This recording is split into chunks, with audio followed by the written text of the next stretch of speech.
का रे गजब रे गजब का है हमार राजा हट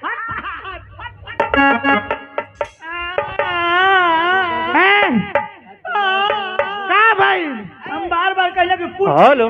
हेलो बार बार कहले कि हमको कुल कहिया मगर राजा मत कहिया का है जब राजा कहले हमार पुरनकी दिन आए उभरे ले अरे लो पियाना जब लग अरे मौका अरे तो गला ओ मौका है कि तोरी माई बाबू का गिनल सौदा है रे अपन मुहना देखते ए मुँह- ले जैते ना रे हेप्पो चढ़ले हेप्पो हे पर चढ़बी तो चढ़ दे उतार दे हे पर चढ़बी ना चढ़ दे उतार जाइबी यही मुहवा पर हाँ तोर भैया हाँ। 5,001 रुपया खाते तोरे लगल रहा हाँ 5,001 रुपया का देख बार तोर मुंह हमारे ऐसा ना कि नून डालले आ तू हो हमारे ऐसा ना कि तोरे में हल्दी लग गया तोरे में नून पड़ गया ना तो दूसर कोनो रहा तो प्रधान जी के लेके भाग जात हेलो सुना का राजा जाने लू के कहल जाला के भैंसा के तो कौने भैंसा से कम हवे रे पड़ावा कब तोर हम मेरी चल रही है हमारे मेरी पे आज वो मार के तोर गोड़ तोड़ हाँ दे। तो हमसे जुड़ैया मत जैसे चल कुछ जमबा ना करी हाँ कह दे जी हाँ हम भैंसा ही हाँ रे तुम्हारी जो हमार मांग धो आ जाओ जब कहलू कि मर जाई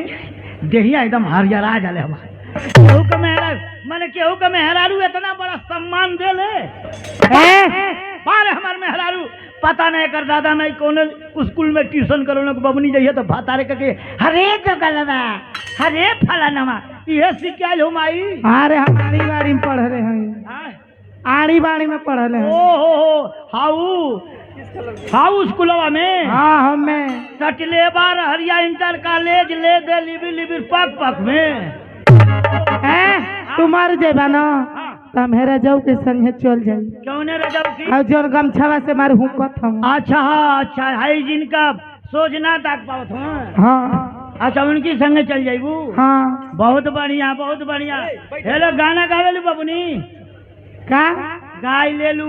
गाय ना हम भैंस ले ला भैंस हाँ अच्छा लेके कटवावी ओटवावी का करे लू भैंसिया लेके तू आई हाँ तो ई ना कह दे कि भैंस रखल है दुहिला चराइला तो कहते कि हम भैंस लेला अरे 2-3 को पारा भी हम अच्छा तो तू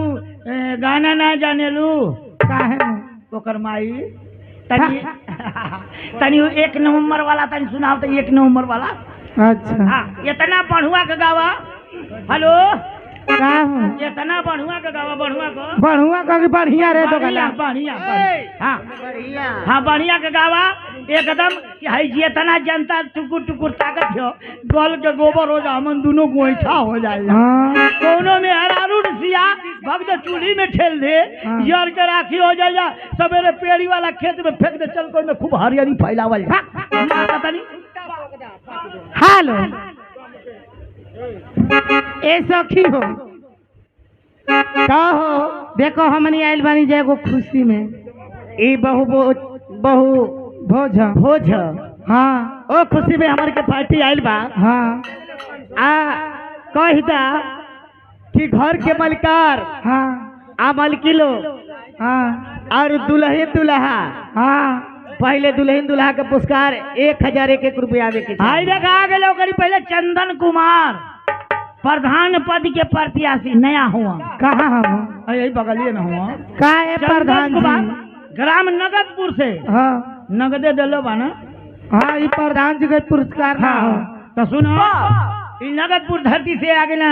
चंदन कुमार जी प्रधान पद के प्रत्याशी तनी इनके शुक्रिया एकदम हेठला गिर से दिया कचिया में 2,000 ईटा लेकर हूँ तो कह चढ़ जा तनी हेलो हेलो